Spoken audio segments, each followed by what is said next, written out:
Soyez tous bénis, frères et sœurs, et que la grâce de Dieu vous couvre. Aujourd'hui, encore, votre conseiller spirituel, le sentinelle ZJO dans vos murs. Ma première page a été bloquée. Voilà, maintenant, aujourd'hui, j'ai encore créé une autre page. On va continuer de parler du Dieu véritable, créateur du ciel et de la terre.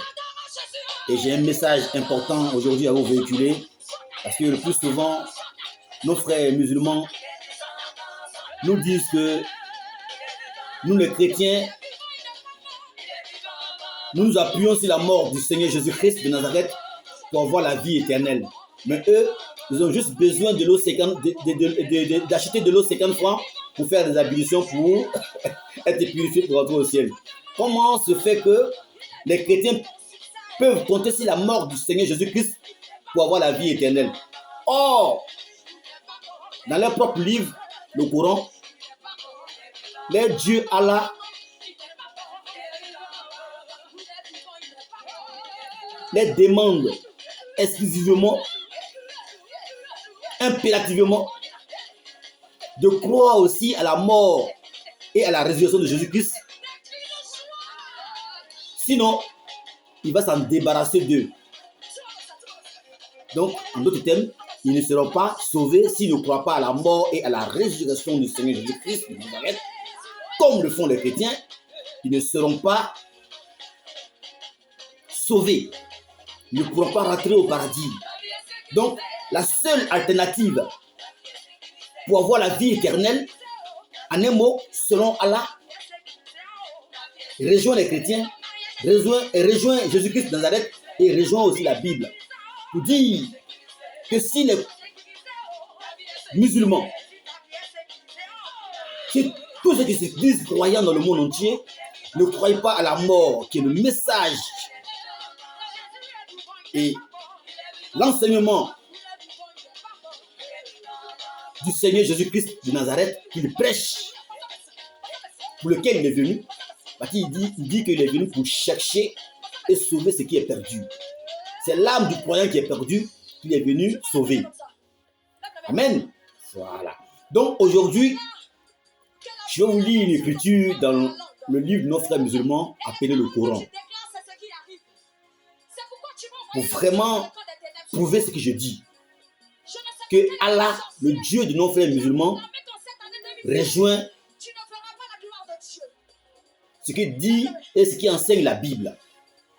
Pour être sauvé, il faut avoir tes péchés pardonnés d'abord. Car la Bible est claire. Sans la sanctification, aucune personne ne peut voir Dieu. C'est impossible. Merci, mes soeurs. Alors, très rapidement, nous allons aller directement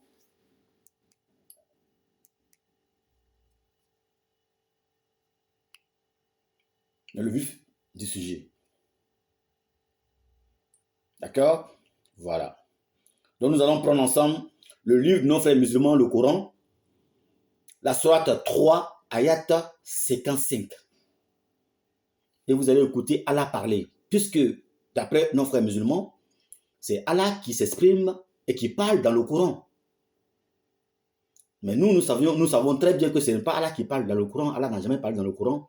C'est plutôt l'ange Gabriel, qu'ils appellent Gibril, qui s'exprime dans le Coran, qui fait les éloges de Allah.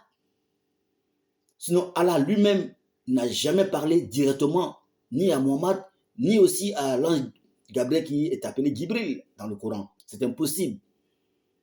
Il n'y a pas un seul passage où Allah a parlé directement à l'un de ces deux-là. Impossible. Mais là, le Coran même est clair. Il dit que le Coran dit que c'est la parole d'un noble messager, Gabriel. Le Coran même le dit. Qu'il est la parole d'un noble messager. Il n'a pas dit de la parole de Dieu, mais d'Allah. Le Coran dit qu'il est la parole d'un noble messager appelé Gibril, qui est, d'après eux, l'ange Gabriel. Mais ce n'est pas l'ange Gabriel de la Bible. Non. Parce que l'ange Gabriel de la Bible ne s'appelle pas Gibril. Voilà. Un ange Gabriel s'appelle l'ange Gabriel, point. On ne peut pas avoir deux noms, que ce soit dans une autre langue ou bien je ne sais pas quoi, machin. L'ange de Dieu qui s'appelle Gabriel dans toutes les langues. Voilà. S'il y a un autre nom encore, c'est que ce n'est pas le même. Alors donc, nous allons ensemble jeter nos regards dans les Écritures. Parce que nos frères musulmans font beaucoup de bruit, font beaucoup d'amalgame et ils font beaucoup de raisonnements au lieu de lire les Écritures et de les respecter à la lettre, comme le préconisent les propres dieux. Leur Dieu dit aux musulmans, s'ils ont des problèmes de compréhension, des doutes, la sorte 10, 94 à 95, s'ils ont un problème de compréhension, alors s'ils ont un doute sur ce qui est écrit, qu'il leur a envoyé du ciel, ce n'est pas la peine de mentir pour faire du bruit inutile, de faire des interprétations qui n'ont pas de sens. Ce n'est pas la peine de mentir en inventant des explications qui se taisent et qui s'orientent directement vers ceux qui lisent le livre révélé avant le leur, afin de les interroger. Il n'a pas dit d'aller créer des hadiths ou des tafsirs ou des sunnahs. Il n'a pas demandé d'aller créer un autre livre. Parce qu'il dit que si vous avez des doutes sur ce que vous a fait descendre du ciel, ce n'est pas en allant encore ouvrir, mais créer encore, ou bien inventer des écritures dans un autre livre que vous allez comprendre ce que vous ne comprenez pas, sur lequel vous avez des doutes. Donc, si vous prenez encore un autre cahier ou bien un autre livre pour écrire encore ce que vous ne comprenez pas, vous mentez à vous-même. Parce que le Coran qui contient la parole de votre Dieu Allah, il ne vous a pas conseillé d'aller créer des hadiths ou imaginer des livres dans lesquels vous pouvez vous-même vous expliquer ce que vous ne comprenez pas, sur lequel vous avez des doutes. Il y a problème. Voilà. Allah vous a simplement conseillé que si vous avez des problèmes de compréhension, donc vous avez des doutes sur les écritures qui vous a fait descendre du ciel, la seule alternative à faire, c'est d'aller interroger ceux qui lisent le livre révélé avant le vôtre. Point. Si effectivement nos frères musulmans sont des soumis, comme ils disent qu'ils sont des musulmans qui veut dire être soumis à la volonté de Dieu, donc ils doivent être soumis à la volonté de leur Dieu, donc la parole de leur Dieu, de respecter ce qui est dit dans les livres, d'aller interroger ceux qui lisent le livre révélé avant le leur. Voilà. Donc, on va lire. On est fatigué d'écouter les mensonges, les rudiments du monde et des raisonnements inutiles. Parce que la parole de Dieu ne vient pas pour que une communauté l'explique aux autres. Ceux qui doivent l'expliquer là, la parole de Dieu est venue avec toutes les notices, d'accord? Les notices là, qui permettent à comprendre les Écritures et qui doit le comprendre. Et comment on le comprend? Tout est écrit dans ces livres spirituels là. Ils n'ont rien oublié à émettre dans les livres spirituels. Même dans le Coran aussi, rien n'était omis. C'est-à-dire qu'ils n'ont rien oublié à écrire. Donc, toutes les réponses des questions qu'on se pose se trouvent à l'intérieur de ces livres spirituels-là. Alors, pourquoi ils viennent inventer et ils veulent donner un enseignement? Le plus souvent, ils font rire. Hein? Ils disent qu'ils vont donner des enseignements aux chrétiens. Pourtant, les livres disent que ce sont les chrétiens qui doivent... oh, c'est pas possible. Ce sont les chrétiens qui doivent vous expliquer ce que vous ne comprenez pas, au cas où vous aurez un doute sur une écriture qui est descendue du ciel par votre Dieu. Vous ne voyez pas une nuance quelque part? L'amalgame, la cacophonie. Ils font du coq à l'âne. On vous dit d'aller demander à des gens si vous avez des doutes. Eux, non, c'est eux qui vont nous enseigner. Alors, je vous donne une écriture. Avant de lire le verset, je vous donne une écriture de Jésus-Christ qui parlait avec Nicodème, un docteur de la loi. Jésus-Christ parlait avec Nicodème. Il disait à Nicodème, Nicodème, tu dois renaître de nouveau. Est-ce qu'il y a un musulman qui peut m'expliquer ça? Ça veut dire quoi? Vous qui comprenez les écritures, vous êtes intelligent là. C'est en français, hein? Ce n'est pas en allemand ni en chinois. C'est en français. Est-ce que tu peux expliquer ça à un chrétien? Le fait que Jésus-Christ ait dit à Nicodème, Nicodème, tu dois renaître de nouveau. Ça veut dire quoi? Vous, les musulmans qui disent que vous allez enseigner la parole de Dieu, donc la Bible aux chrétiens là, expliquez-nous ça.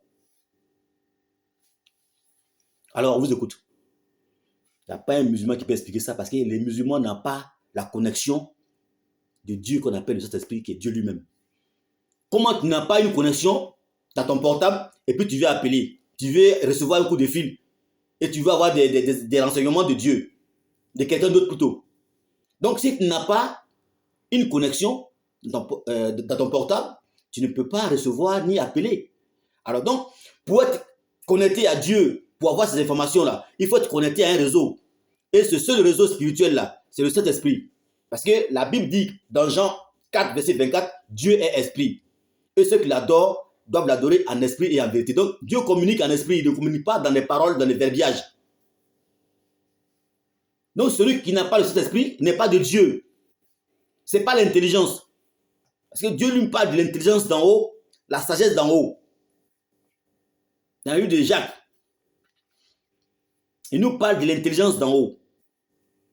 Et la sagesse d'en haut. Il ne parle pas de la sagesse et de l'intelligence de la terre. Attends, soyons sérieux. Alors, donc, c'est pour dire que aujourd'hui, je vous fais une révélation. Parce qu'on est vraiment fatigué de nos frères musulmans là, avec les raisonnements inutiles là. Ils ne peuvent même pas lire, jeter un coup d'œil, un regard dans les livres pour lire posément et puis réfléchir à ce qui est écrit. Ils suivent les lettres, mais ils ne comprennent pas le fond.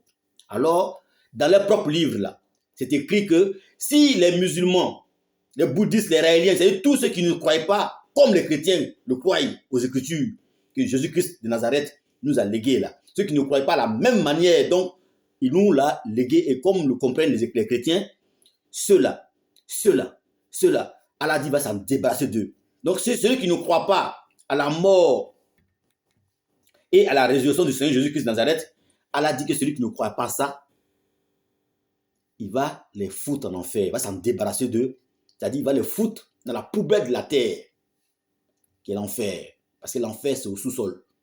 Et le paradis, c'est le ciel. Car Dieu dit, le ciel est mon trône et la terre est mon marchepied. Il ne peut pas avoir l'enfer et le paradis côte à côte, au même niveau, ce n'est pas possible. Donc, quelqu'un pourrait dire qu'il va passer par l'enfer pour rentrer au paradis.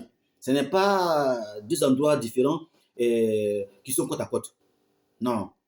Déjà même, il y a une grosse fosse qui les sépare. Tu ne peux pas passer de l'enfer pour aller au paradis, ni vice-versa. Passer de l'enfer pour aller au paradis, ni du paradis à l'enfer. Tu ne peux pas.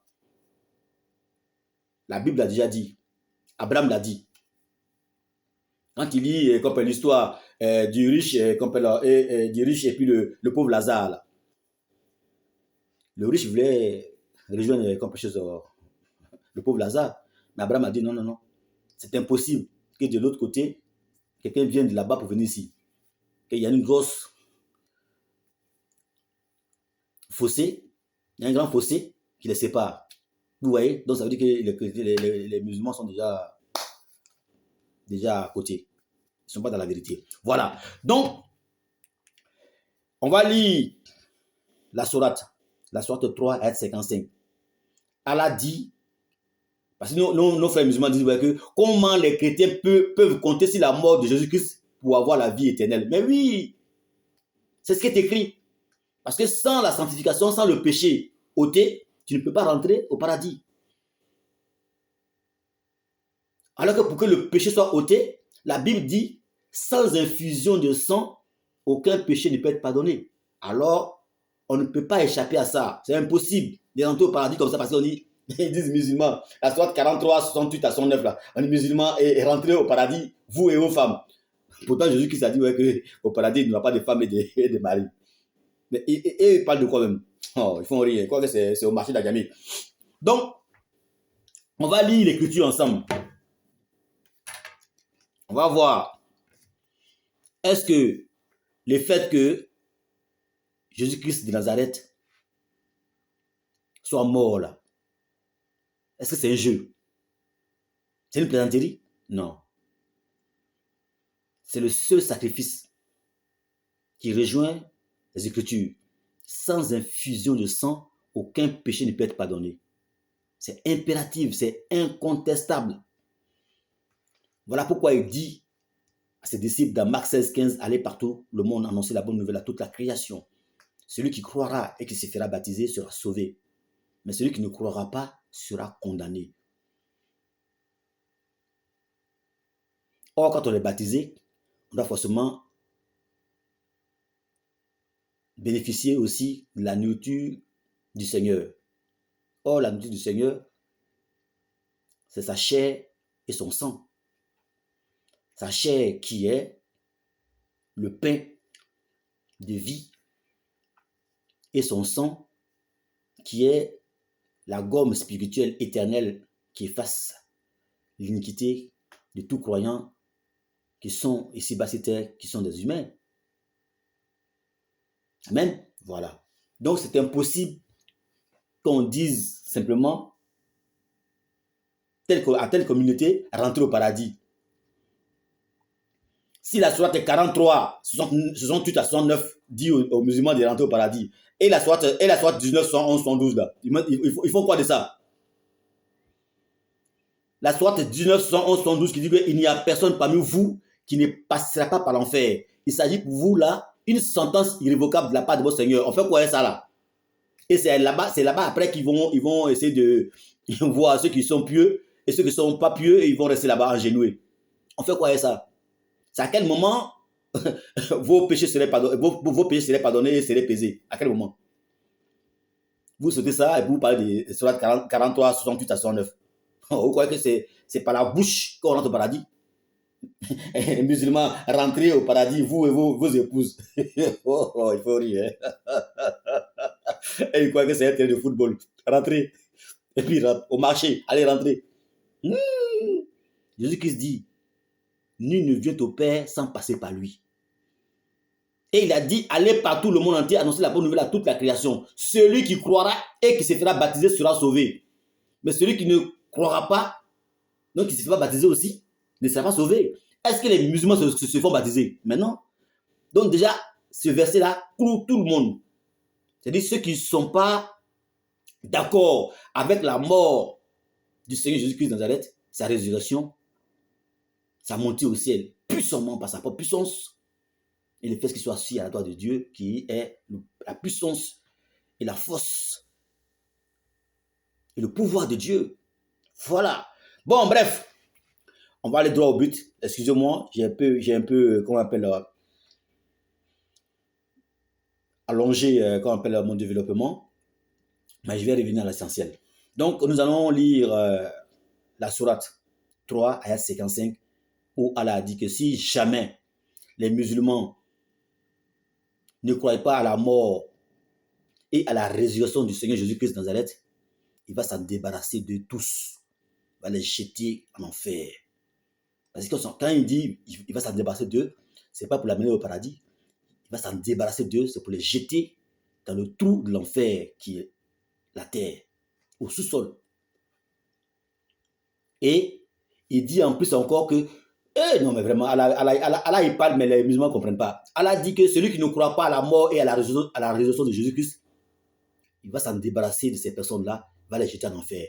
Et ceux qui ne suivent pas Jésus-Christ, il va mettre ceux qui suivent Jésus-Christ au-dessus de ceux qui ne croient pas encore à sa mort et à sa résurrection.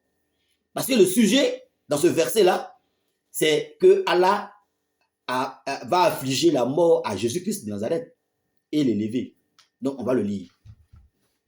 Sourate 3, ayat 55, qui commence par, entre parenthèses, rappelle-toi. Ça veut dire que ça a été déjà dit. La mort de Jésus-Christ, il a déjà parlé de ça. Et si effectivement nos frères musulmans disent que Jésus-Christ est un vrai prophète de Dieu, donc alors il ne peut pas mentir. Un vrai prophète de Dieu, quand il dit quelque chose, c'est une prophétie. Ça doit forcément s'accomplir. Donc, en d'autres termes, nos frères musulmans ne croyaient pas que Jésus-Christ était un prophète. Ils mentent.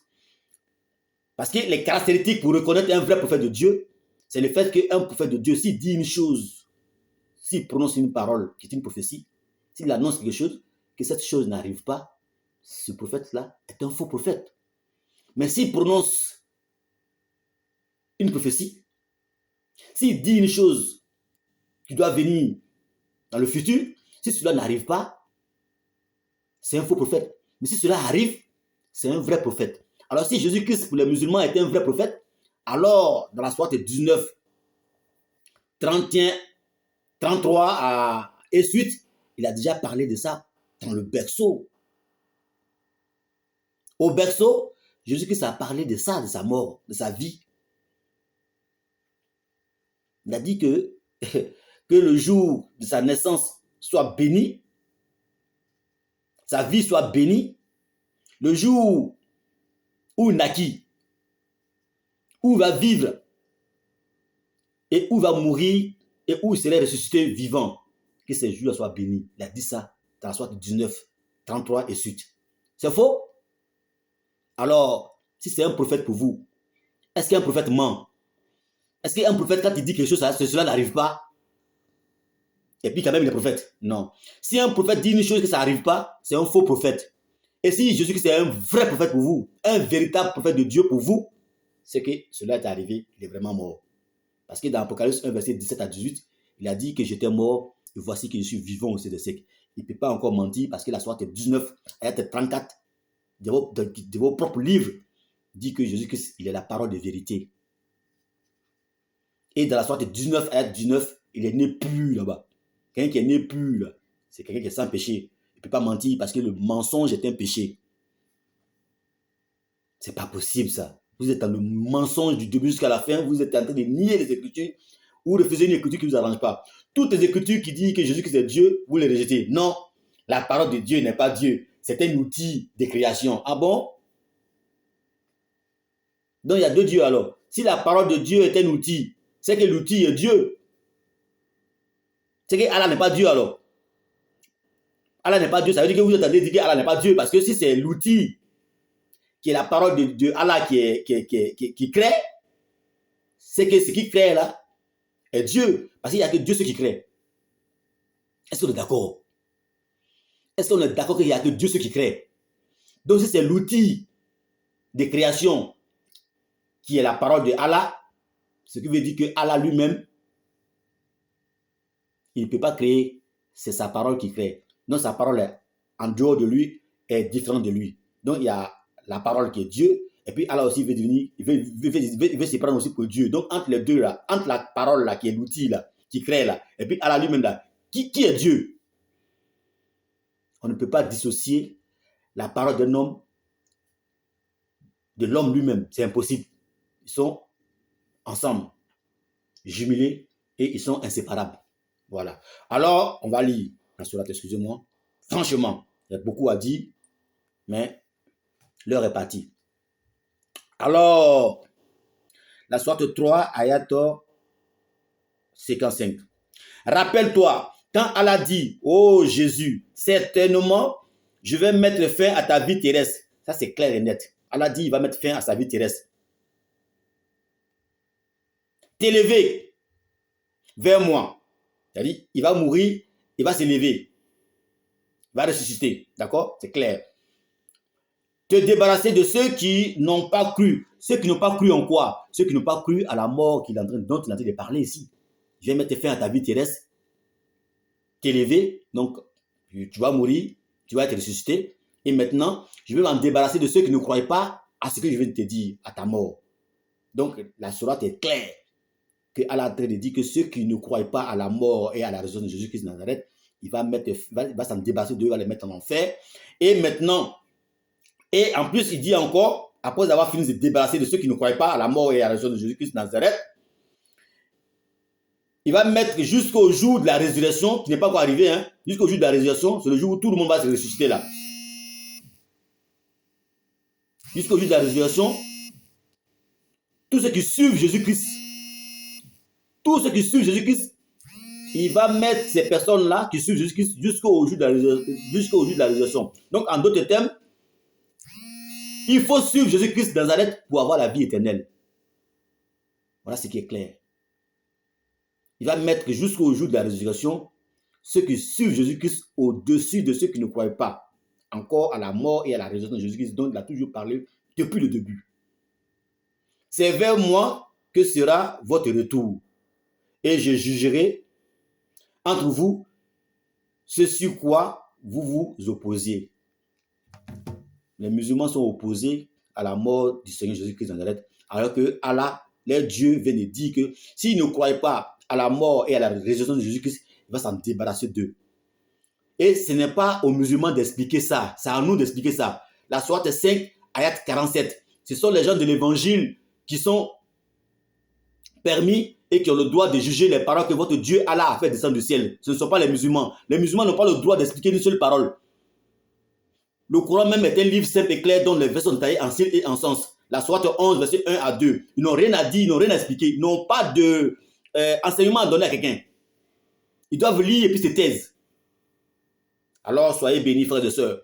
Voici encore une révélation que je viens de vous sortir ici. Là. Il y a encore d'autres choses encore. Dans les prochaines vidéos, je vais sortir encore une révélation encore plus, plus grave même. Et plus intéressante qui va vous édifier. Mais prenez ça pour l'instant et essayez de réfléchir à ça. Méditez dessus. Fuyez l'islam. Vous levez vos index pour faire des écartations là. Voici ce qu'Allah dit. Celui qui ne croit pas à la mort du Seigneur Jésus-Christ de Nazareth et à sa résurrection, mais il n'aura pas ses péchés pardonnés. Il n'aura pas ses péchés pardonnés parce que c'est pas le seul moyen de ce sacrifice-là qu'on a les péchés pardonnés pour entrer au ciel.